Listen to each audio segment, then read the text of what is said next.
В эфире итоговый выпуск новостей о самых заметных событиях среды. 26 января вы узнаете из материалов наших корреспондентов. В студии Сергей Михедов. Здравствуйте. Коротко о темах. Сложной остается обстановка с распространением коронавируса, когда откроют дополнительный амбулаторный центр в Якутске.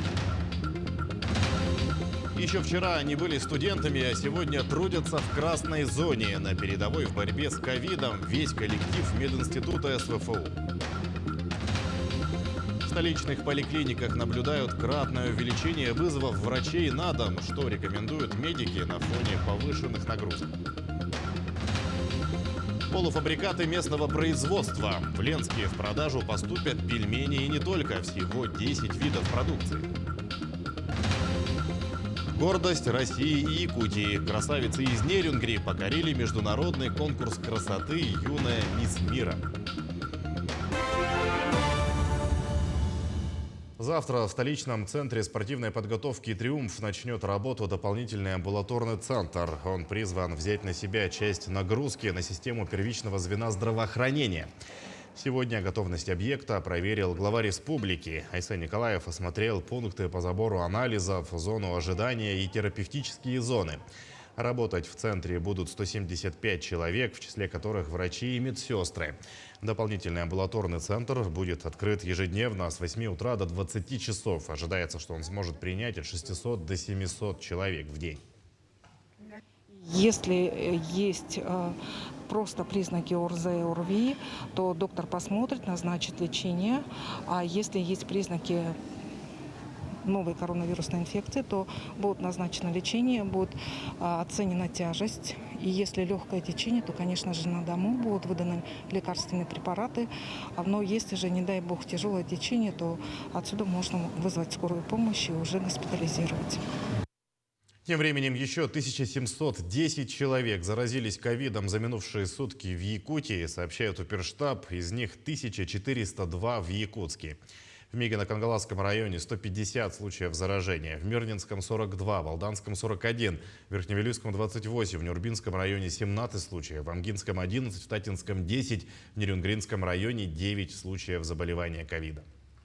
Еще раз обращаем внимание на необходимость ревакцинации, которая является на настоящий момент обязательной для того, чтобы внутренне для себя понимать прежде всего, что коронавирус – это то заболевание, которое можно легче перенести при наличии вакцины.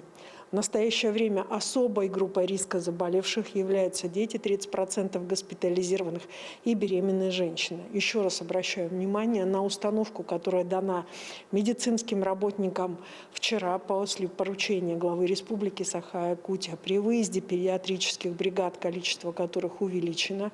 Соответственно, анализы должны браться у всех членов семьи.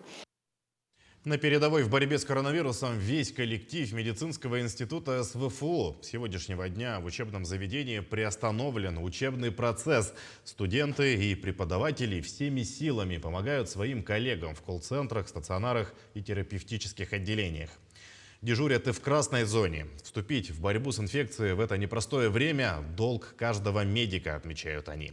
Подробности в материале Ульяны Шагиной. Ая Андреева неделю работает в колл-центре поликлиники номер 3. Работа здесь посменная. Телефон не умолкает ни на минуту.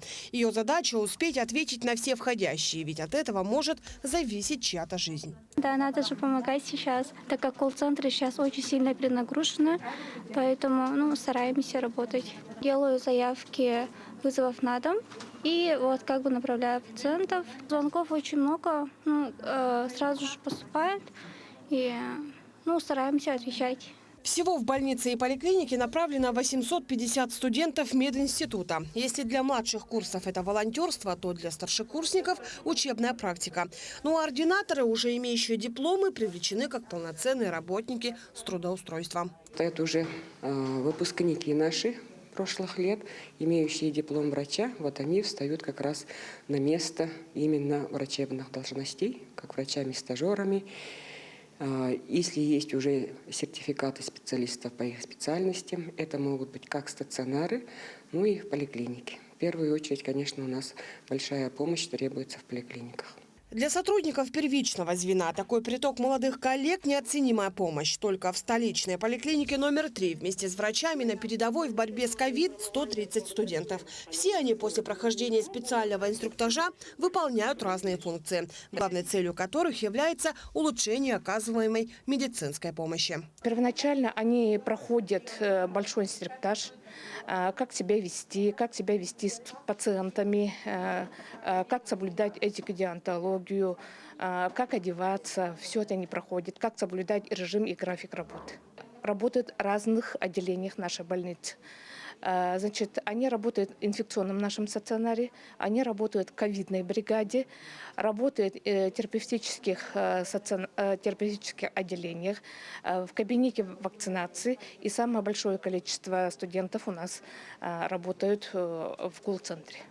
Помимо студентов на борьбу с ковид встали и сами преподаватели. Это 50 человек, часть из которых начали работу в лабораториях, в том числе и микробиологической клинике при университете. Как высококвалифицированные специалисты, они помогают и индивидуальной консультацией в колл-центрах, а также оказывают дополнительную методическую помощь своим коллегам. Ульяна Шагина, Екатерина Амосова, Семен Семенов, Якутск. В столичных поликлиниках наблюдается кратное увеличение количества вызовов врачей на дом. Так, в первой поликлинике за сутки фиксируют более 2000 обращений. Людей с симптомами коронавируса обслуживает 41 специальная бригада медучреждения. Напомним, при симптомах ОРВИ вызов врачей можно оформить, обратившись в поликлинику по месту жительства или же по номеру единой линии 122. На фоне повышенных нагрузок врачи призывают людей, уже находящихся под наблюдением при возникновении вопросов, не нагружать единую линию, а обращаться к своим лечащим врачам. Если человек находится на наблюдении, то желательно, конечно, не оформлять повторные просто вопросы какие-то, когда возникают, не прямо вызывать через 122, а желательно обращаться к своему врачу. Многие доктора дают свои личные контактные данные, чтобы просто лишний раз не нагружать вот каким-то простым вопросом. Но все стараемся обслужить. А накануне карантин по коронавирусу после контакта с больным ковидом сократили с 14 до 7 дней. Об этом заявил премьер-министр России Михаил Мишустин во время Координационного совета при правительстве по борьбе с инфекцией. Глава правительства уточнил, что постановление уже вступило в силу. Кроме того, Мишустин посоветовал российским гражданам не рассчитывать, что переболеть штаммом омикрон можно в легкой форме, и отметил, что прививка помогает защитить здоровье от тяжелых последствий заболевания. Распространение штамма омикрон вызвало увеличение нагрузки на поликлиники. Большое значение имеет своевременная вакцинация. Не стоит рассчитывать, что переболеть можно будет в легкой форме. Это не всегда так.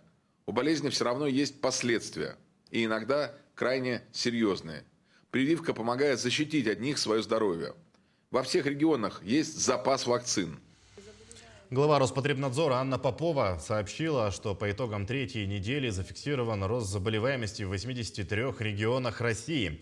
Максимальные показатели отмечаются среди подростков от 15 до 17 лет и среди взрослых от 30 до 49 лет. В свою очередь, министр здравоохранения России Михаил Мурашко сообщил, что Минздрав в ближайшее время опубликует рекомендации по лечению бессимптомной или легкой формы заболевания. Мы видим, что именно пациенты, прошедшие вакцинацию и ревакцинацию, переносят, в том числе, если сталкиваются с новой коронавирусной инфекцией, в легкой или бессимптомной форме. Поскольку именно у таких пациентов возникает вопрос, как поступить, то медицинскими специалистами подготовлены рекомендации, как поступать в легкой форме или бессимптомной, которые сегодня мы опубликуем для наших граждан.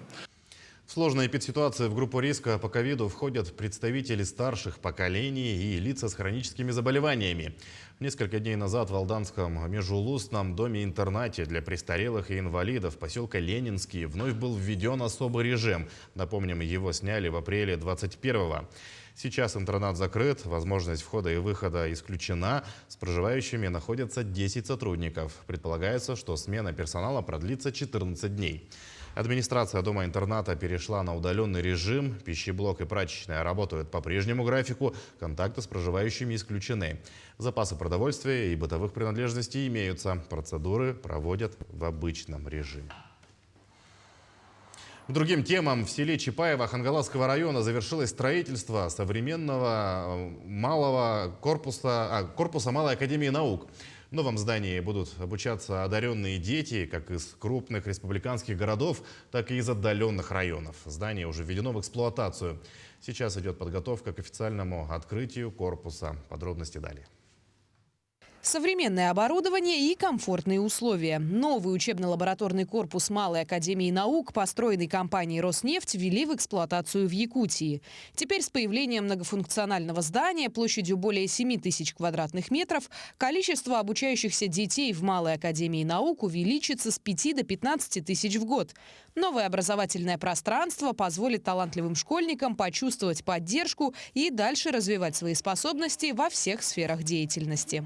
Хотел бы поблагодарить от имени всего коллектива Малой академии наук Республики Саха-Якутия национальную нефтяную компанию «Роснефть», которая является лидером социально-экономического развития нашей страны, за такой прекрасный подарок к столетию нашей республики. Вот этот центр, он построен по самому современному стандартам современным и является объектом, нацеленным на будущее. Здесь будет хаб проектно-исследовательской деятельности для всех детей нашей республики и всего Дальнего Востока. Для юных исследователей созданы научно-образовательные центры по изучению криолитозоны и древних ДНК, IT-центр, коворкинг-зона, актовый зал, библиотека, телестудия и спортзал. Также в распоряжении детей будут лучшие лаборатории. Технология, самого высшего уровня, То есть практически, получается, здесь можно увидеть увеличение до 10 нанометров, и даже меньше. Компания «Роснефть» за несколько лет направила на улучшение качества жизни населения региона более миллиарда рублей. На территории Якутии работает дочернее предприятие компании «Тас-Юряхнефтегазодобыча». Новое здание Малой академии наук – самый масштабный проект нефтяной компании в Якутии. Здесь будут учиться одаренные дети со всей республики. На самом деле там будут проводиться смены, то есть будет возможность тематических смен, посвященных определенным исследованиям. Это и мамонтовая тематика, это и исследование почвы, это экологические вопросы. Для этого создано более 10 самых современных лабораторий. Ну и кроме того, конечно, очень здорово то, что имеется соглашение с вузами, чьи магистранты будут выступать в роли тьюторов вместе с ведущими учеными. Ну и, конечно же, мы, дети, педагоги, с нетерпением ждем официального открытия нового корпуса Малой академии наук со всей его новейшей инфраструктурой. Ребята смогут не только посещать занятия, но и останавливаться здесь во время недельных конференций и семинаров. В здании оборудован жилой корпус на 100 мест. Надежда Саханская, Власий Сергеев, Семен Семенов, Георгий Григорьев, Хангаласский район.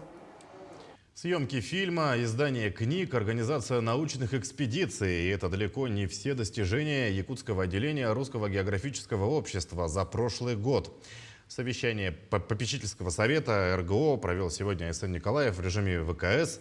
Глава республики выразил благодарность за поддержку всероссийского школьного конкурса видеооткрыток «Смотри, это Россия», инициированного Якутией. Среди других важных проектов СН Николаев назвал экспедицию по обследованию аэродромов воздушной трассы Аляска-Сибирь, просветительскую акцию «Географический диктант», по результатам которой Якутия вошла в тройку лидеров по количеству участников, комплексную научную экспедицию на остров Земля Александры, архипелага Земля Франца Иосифа и другие. Говоря о планах, участники совещания анонсировали документальный фильм «Пути великих свершений», который должен выйти в марте. В Ленске в продажу поступят пельмени местного производства. Их начал производить цех переработки, который до этого занимался только выпечкой хлебобулочных изделий. Полуфабрикат пробно планируют реализовать в фирменном магазине «Батамайский», в котором можно купить только продукцию местных производителей. Рассказывает Светлана Балеева. Ленский цех переработки начал производство полуфабрикатов. Сегодня выпущена первая пробная партия пельменей. Специализированная машина буквально за считанные минуты изготовила килограмм готовой продукции. Машина, которая делает пельмени. Вот. Туда, значит, залаживаем, как вот мы и показывали уже, фарш, тесто, маленько мучим. Они потоком идут, я только должна их завернуть, сделать форму пельменей. За минуту машина изготавливает 130 пельменей, за час – 7 тысяч. Таких мощностей вполне хватит обеспечить всех ленчан экологически чистым продуктом, произведенным местным предприятием. Объем это у нас обычно зависит от потребителя. Как потребитель брать будет, так и объемы будем наращивать. Ну, сейчас на сегодняшний день попробуем килограмм 20 делать, 25 в день, хотя бы пельмени. Если будут брать, значит, будем добавлять, чтобы они у нас не залеживались. Помимо пельменей, цех переработки будет выпускать еще 10 мясных наименований. Тефтели, меточки, голубцы, антрикоты, эскалоты, стейки и отбивные. Уже мы отдали на сертификацию все наименования, ждем сейчас результаты и надеемся, что на этой неделе уже первая партия у нас поступит в наш батамайский магазин. Мясо для приготовления полуфабрикатов используется привозное, только высшего качества. Фарш изготавливается без применения добавок, только мясо и специи. Никаких добавок, ничего не будет, ни сои, ничего. Просто будет все натуралка, да. Лук, соль, перец, все, больше ничего. Это мы обещаем жителям города, что эти пельмени будут отличнейшие. Пельмени действительно очень вкусные. Продегустировать удалось и нашей съемочной группе. Тесто тонкое, мясо сочное, вкусное, а главное – его много. Наше предпочтение теперь будет точно отдано именно этим пельменям. Жители Ленска попробовать полуфабрикат смогут уже на днях. Помимо пельменей, предприятие планирует выпускать вареники с картошкой, творогом, капустой и колдуны. Светлана Болеева, Виталий Андреев, Ленск. Детские сады Алданского района работают в штатном режиме, а все творческие мероприятия будут проходить в дистанционном формате. К слову, планы у дошколят и педагогов масштабные. Масса проектов приурочены к Году матери и к празднованию столетия якутской автономии. В числе юбилейных торжеств – дефиле национальных мод, изготовление игрушек, всевозможные выставки и викторины. Во второй раз в детских садах района состоится конкурс чтецов и венкийских стихотворений. В настоящее время педагоги готовятся к чтениям, посвященным памяти алданского учителя математики Валерия Калмыкова. Чтения пройдут в конференции Zoom в виде квест-игры. Эстафету «Калмыковские чтения» передадут традиционной битве оркестров. В этом году битва раскроет звуки земли Олонхо.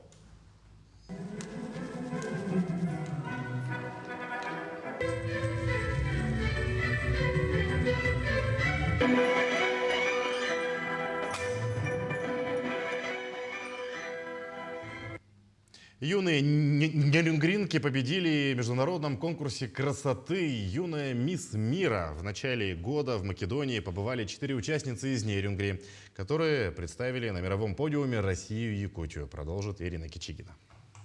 Нерюнгринские красавицы приехали из Македонии награжденными титулами «Тинейджер Мисс Мира-2021», который получила невидимого Диана, 13 лет.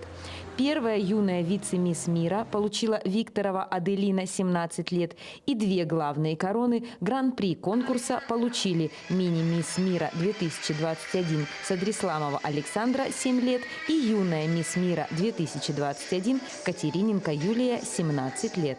Конечно, мы очень рады тому, что мы там вообще побывали. То есть это грандиозный опыт, это куча эмоций.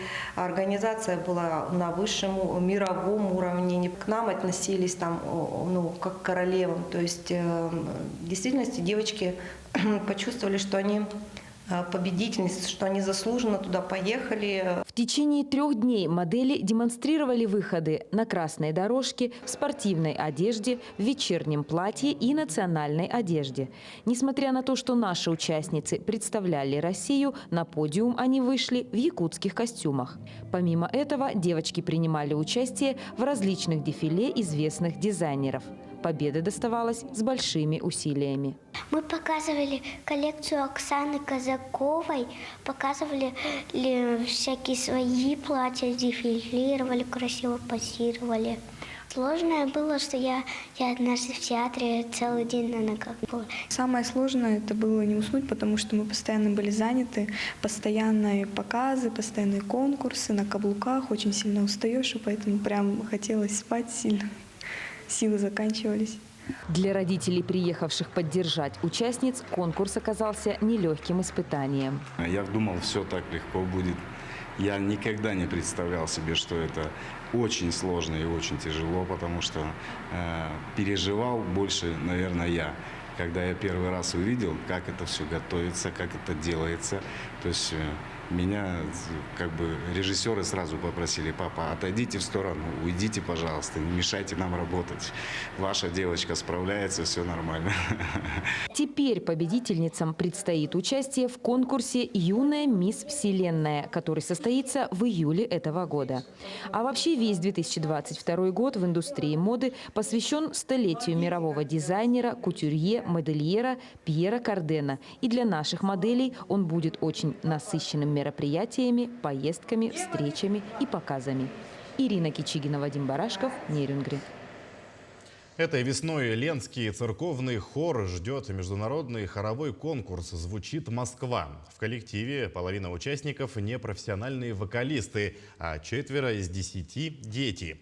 Брать высокие ноты любителям помогают опытные музыканты. Наши коллеги выяснили, как участники хора осваивают богослужебные песни.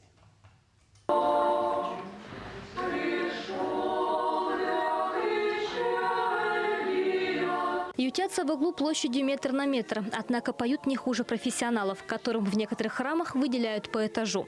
В вокальном коллективе Ленской церкви 10 человек. Музыкальное образование имеют единицы. Вильгельмина Кадола – одна из них. Прихожанка работает в музыкальной школе. Наш хор поет по камертону. Камертон – это такой маленький инструмент, он как бы издает звук абсолютной высоты. И вот регент слушает этот камертон, он как бы настраивает нас только голосом. И мы уже как бы слушая этот настрой, поем. В Ленске камертон может брать только церковный хор. Певчие, как правило, отделены от остальных прихожан. Клирос – так называют особое место в православном храме, где размещаются певцы церковного хора. Также называют и коллектив вокалистов, без которых не обходится ни одна церковная служба. Группой управляет регент, своего рода дирижер. У нас все специфические, конечно, песни, песнопения богослужебные, восхваляющие Бога, прославляющие святых. Поэтому не каждый захочет это петь, может быть, и не каждый сможет, даже если захочет.